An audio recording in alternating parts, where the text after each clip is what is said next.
Good morning. It's Tuesday morning and the start of my work week again. And I've titled today Separation Sucks because it just does. Um, I I must admit, one of the reality shows, cooking shows. There's a lady on in the current series that has been married 3 times and divorced 3 times, and she says in her intro that what did she say? She said, I'm quite convinced that marriage should come with a use by date. And I had a bit of a chuckle about that. Well, why does separation suck?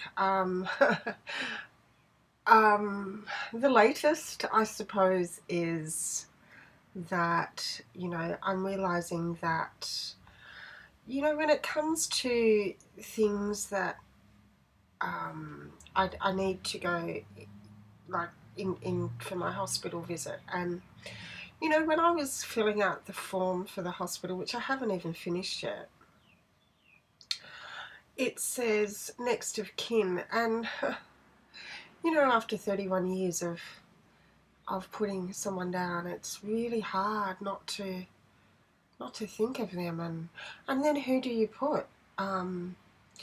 Yes, I've got 4 adult kids, but they're all still at that age where it's all about them, and they don't see any real importance in how mum feels, or that mum's alone, or anything like that. So the other day I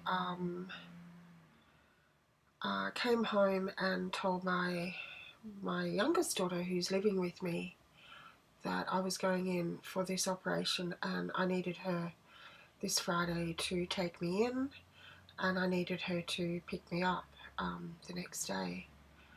And plus we've been having major internet issues and phone issues, and the phone company are due to come this Friday. So I kind of figured, yeah, well, she'll be home. She's finished her exams. And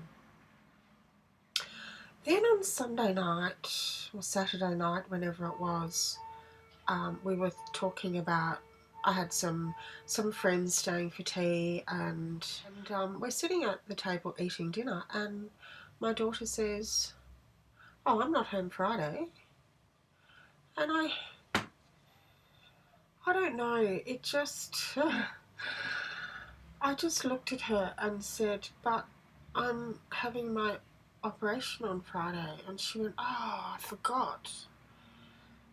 And she said, "But I want to be, I'm not going to be here at all." And I said, "Well, I'm sorry, you have to be." Now, I don't know if that's unreasonable or if that's expecting too much from a 21-year-old. She'll be 21 2 weeks from yesterday. Is that expecting too much, that she can just...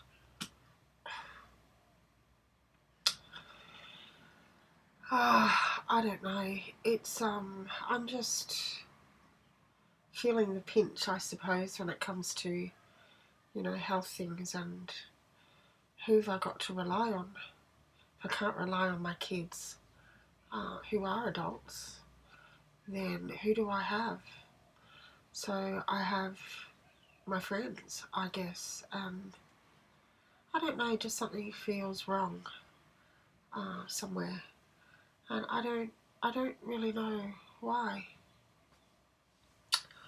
But anyway, I've been a bit down the last couple of days due to that, because I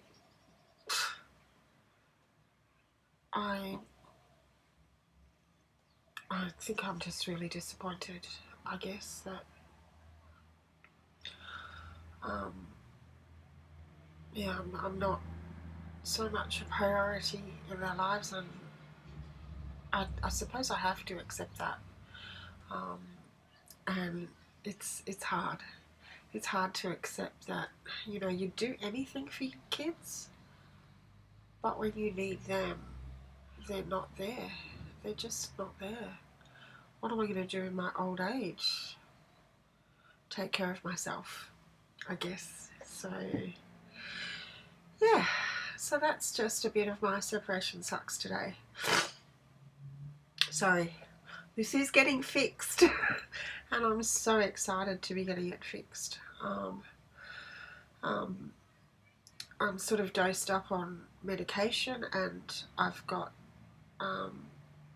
some other issues that, you know, I'm having to take some medication for, but fingers crossed, I get to the hospital on Friday, and you know, once they do a couple of tests, I could be sent home. So I don't want that. I really, really, really don't want that, because I'm just hanging out for this. You know, it's affecting my work some days. Well, Friday, I was just too crook. My head was just a mess, and I had a funeral to do, and I had to get a locum in, and so, you know what the biggest bug for me was, though? Quite apart from feeling as though I was letting someone down, you know, this is going to sound really bad, but you know, funerals and weddings are sort of like our overtime. So we get fees on top of our stipend, because our stipend isn't large. So this is sort of an added way that we can, you know, increase our income. But you know, and some of us give, you know, I don't take all of my surplus fees. I have given quite a lot of my surplus fees back as donations, but just sometimes when you need it, it's really helpful. And you know, I've got all this extra money to pay for my my hospital, and I needed that fee, so I'm really ticked off that I missed out. But anyway, never mind. Such is life, and that's okay. I just wanted to share some of the reading that I've been doing, and if you love a really hilarious book, I have to recommend this one. It's called The Unlikely Voyage of Jack de Crow, and it's on the front it says, a must read for anyone planning to sail backwards through Europe. Epic, exciting, and extremely funny. It is one of the most hilarious books that I've ever read. I read it quite a number of years ago, probably about 4 years ago. A library book that my son got out of the library and said, hey Mum, you might enjoy this, and I did. Then I discovered that it was written by one of his teachers that he had in Year 9, and I remember at the end of that year him saying something about Dane. He wanted a first edition copy of one of Dane's books, so that's really good. But this is truly a hilarious book. What he does is he gets a rowboat, like a little dinghy, from a school in the north of England, and decides to sail down the canals. And it's really the story of his adventure. And you really, honestly, you know how some people just attract things that happen to them, and that's this fellow. I also love some of the illustrations in here, which is really, really lovely. This is Farewell to Oxford. But he does get over to the continent as well, which is quite hilarious. But as he says, he you know, some of these diagrams are just beautiful. So, but for a hilarious book, this is fantastic. He's just come out with a sequel, which is the Well at the World's End. So it's A.J. McKinnon, The Unlikely Voyage of Jack de Crow, and The Well at the World's End. So I've just started to read his second book. I don't really have a face of the day, because this is not really a face of the day. I don't have any eye makeup on, because it was an epic fail today. So I just put on my foundation. Well, I don't really have, I've only got a tinted moisturiser on, Origins tinted moisturiser. I've just got some powder and some blush, and that's it. And some lip gloss, because my lips are so cracked and dry and horrible. I did try to to use a grey and a sort of a greeny grey in the crease. One of the cream sticks, I think it's a CoverGirl one, and the end fell off.